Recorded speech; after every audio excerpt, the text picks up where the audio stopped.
3D platformers typically fall into a pretty basic mold.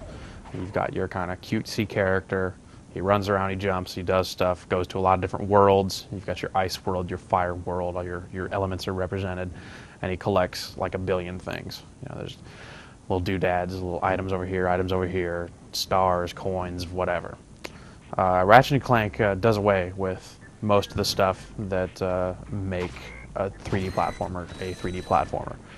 As such, it feels a little less like a platformer at times and kind of more of a third-person adventure, but it has just enough of those platformy elements to where it still does kind of walk the line between platformer and adventure game. So Ratchet's like this alien dude guy. They never really specify in the game what exactly Ratchet is, but he's definitely an alien of sorts, and he's kind of a handyman. He runs around with a gigantic wrench, and the opening of the game finds him fixing a spaceship. That's when Clank, a little robot, falls out of the sky and brings with him a tale of the world in peril. Basically, a big corporation is living on a planet that is polluted so bad that, just like the movie Spaceballs, they're going to go raid another planet and steal its resources so that they can rebuild a new planet for their home.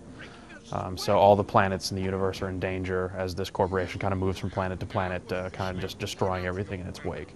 As Ratchet & Clank, you'll hop from planet to planet and cover a lot of different objectives in each world.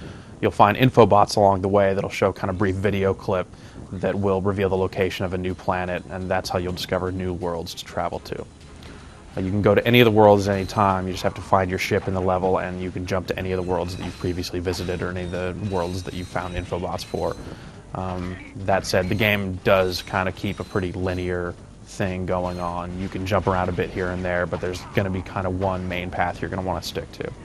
Instead of the standard hit guys with your melee weapon or jump on their head platformer gameplay, Ratchet & Clank kind of goes for a more combat-focused sort of thing. You still have your gigantic wrench, which you can swing for kind of a 3-hit combo to take guys out, but you also just have this huge array of weaponry to choose from. You'll have to purchase the weaponry with money you'll find throughout the world. While this kind of sounds a little collection-oriented, there's so much money everywhere that you know, it never really becomes a problem having to save up money to buy like the next available weapon. Some of the weapons include a machine gun blaster, a flamethrower, a gigantic fist that you can use to punch people out of the way, a Tesla coil sort of glove that'll let you shock people, a bomb glove, and the Glove of Doom, which lets you kind of throw out these eggs, and then these little mini robots hatch from it and kind of tear up everything in their path. That's pretty cool.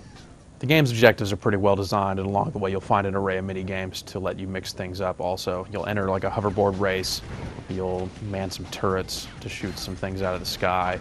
You also fly a starfighter, which is really cool. One of the boss fights, you'll be chasing after this guy, and it's almost kind of like Star Fox in a way. You'll be chasing after him and have to gun him down. He'll be kind of launching things back at you. You have to dodge and shoot at the same time. That's a really well done sequence. Probably the most impressive thing about Ratchet & Clank is just the way the game is so well balanced. The levels are really well designed. You'll never have to do a whole lot of backtracking. You'll have situations where you have to travel a really long way to get to an objective, but once you get to that item, it's not like you have to turn around and run all the way back to your ship. They'll provide an alternate path or a teleporter or something that really keeps the action moving. So you don't have to cover a whole lot of ground over and over again and then do the same things. That's what brings down a whole lot of modern platformers, and it's really skillfully dodged in this case. Ratchet & Clank also feels a lot longer than the average platformer game does these days. Sly Cooper, Sony's last platform game, was something you kind of breeze through in somewhere between 5 and 10 hours if you were serious about finishing it. Ratchet & Clank isn't like that at all. It's the sort of game that you kind of feel like you're getting close to the end, and then it'll kind of throw a few more missions at you, and you go, okay, well now I'll get back to my main quest, which is finishing the game right here in this level, and then it'll throw like another 2 levels at you. It's really good about kind of providing the plot twists to keep you going, and those late game level twists don't really feel forced. They're not like they were meant to artificially extend the game. It's all really well designed stuff, and fans of platformer games, fans of third person action games should run out and get it. It's really fantastic.